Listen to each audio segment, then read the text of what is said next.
নমস্কাৰ বন্ধুসকল, আছামিজ বৃত্তি চেনেলটোলৈ স্বাগতম জনাইছোঁ।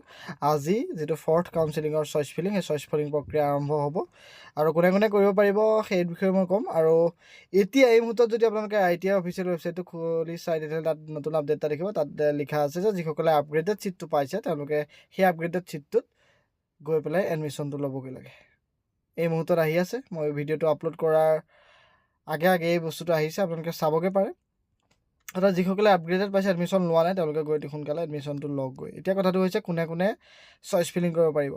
চইচ ফিলিং ITI নিয়ম অনুসৰি যিসকলে দুবাৰ আপগ্ৰেড কৰিলে তেওঁলোকে চইচ ফিলিং কৰিব নোৱাৰে, আৰু যিসকলে তেওঁলোকে আনফ্ৰিজ কৰা নাই তেওঁলোকে চইচ ফিলিং কৰিব নোৱাৰিব। আপোনালোকে যদি আনফ্ৰিজ কৰা নাই তেতিয়াহ'লে আপোনালোকে গৈ আনফ্ৰিজ কৰি লওকগৈ। এতিয়া ITI কলেজত এডমিশ্যনৰ সময়ত আপোনালোকে আনফ্ৰিজ কৰিব লাগে। আৰু আপগ্ৰেডেড যিসকলে এবাৰতকৈ অধিক কৰিছে তেওঁলোকে চইচ ফিলিং প্ৰক্ৰিয়াত অংশগ্ৰহণ কৰিব নোৱাৰিব। কিন্তু যেতিয়ালৈকে যিসকলে ছিট পোৱাই নাই তেওঁলোকে চইচ ফিলিং কৰিব পাৰিব, মডিফিকেশ্যন কৰিব পাৰিব, ৰিমুভ কৰিব পাৰিব। আৰু এটা বস্তু, আপোনালোকে যদি এবাৰহে আপগ্ৰেড কৰিছে তেতিয়াহ'লে আপোনালোকে চইচ ফিলিং কৰিব পাৰিব, কিন্তু তাত আপোনালোকে যিটো ট্ৰেডত আপোনালোকে এডমিশ্যনটো লৈ থৈছে সেই ট্ৰেডটো কিন্তু আপোনালোকে ৰিমুভ কৰিব নোৱাৰিব বা কোনো ধৰণৰ এডিট কৰিব নোৱাৰিব সেই ট্ৰেডটোৰ লগত। সেই ট্ৰেডটো তেনেদৰে থাকিব। কিয়নো ইয়াৰ কাৰণটো বহুতে হৈ থাকে, ইয়াৰ কাৰণ হৈছে, ধৰক আপোনালোকে আপগ্ৰেডেড কৰাৰ পাছতো কোনো ধৰণৰ ছিট নাপালে, তেতিয়াহ'লে আপোনালোকে যদি ছিট পোৱা ট্ৰেডটো যদি ৰিমুভ কৰি দিয়ে তেতিয়াহ'লে আপোনালোকেতো ক'ত পঢ়িব ITIত। গতিকে সেইকাৰণে আপোনালোকে যিটো ছিটত এডমিশ্যন পাইছে সেই ছিটটোত আপোনালোকক কি কৰা হয়, ৰিমুভ কৰিবলৈ নিদিয়ে।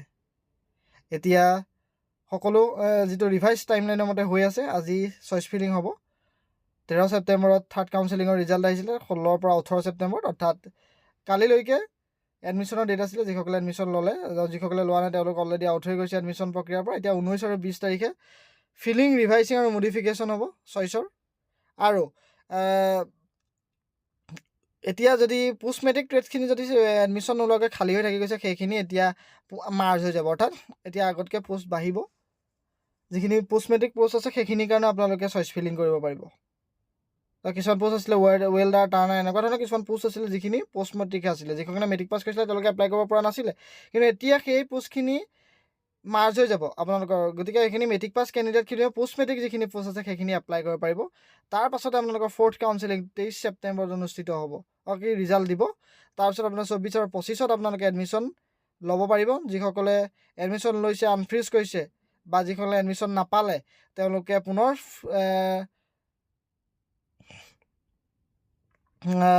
নাম আহিব ফিফ্থ কাউন্সেলিঙত 26 তাৰিখে।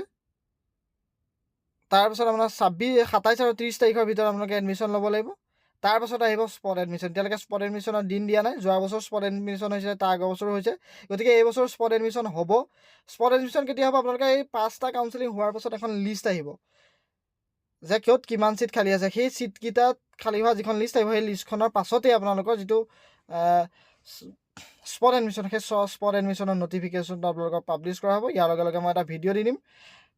স্পট এডমিশ্যনত কোনে কোনে ছিট পাব সেইটো মই আপোনালোকক কৈ দিছোঁ। যিসকলে এতিয়ালৈকে ৰেজিষ্ট্ৰেশ্যন কৰা নাই তেওঁলোকৰ ITI স্পট এডমিশ্যন ল'বগৈ পাৰিব।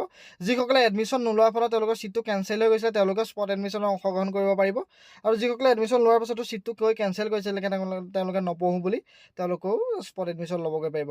বহুতে IM ছিট পোৱাৰ কাৰণে এডমিশ্যন নল'লে, বহুতে প্ৰাইভেটত এপ্লাই কৰিলে, ভুলতে প্ৰাইভেটত এপ্লাই হৈ গৈছিলে, তেতিয়া আপোনালোকে নাপালে ছিট, সেইকাৰণে আপোনালোকে স্পট এডমিশ্যনত গৈ এডমিশ্যন ল'বগৈ পাৰিব। তাৰ নটিফিকেশ্যন আহি যাব অতি সোনকালে, মই আপোনালোকক ভিডিঅ'ৰ যোগেদি জনাই দিম।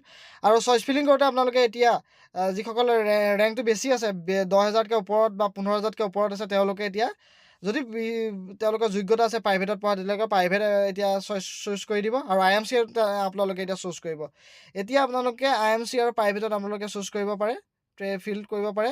এতিয়া আপোনালোকে IMC বা প্ৰাইভেটত আপোনালোকে ছিট পাব। তেতিয়া যিসকলে ল'ম বুলি বিচাৰিছে যে ITI যিকোনো মুহূৰ্তত যিকোনো ভিত্তিত ছিট এটা লাগে, তেওঁলোকে IMC আৰু প্ৰাইভেট এতিয়া চিলেক্ট কৰিব পাৰিব। NCVT, SCVTৰ ওপৰত আপোনালোকে IMC আপোনালোকে চুজ কৰিব, আপোনালোকে প্ৰাইভেট চুজ কৰিব পাৰিব।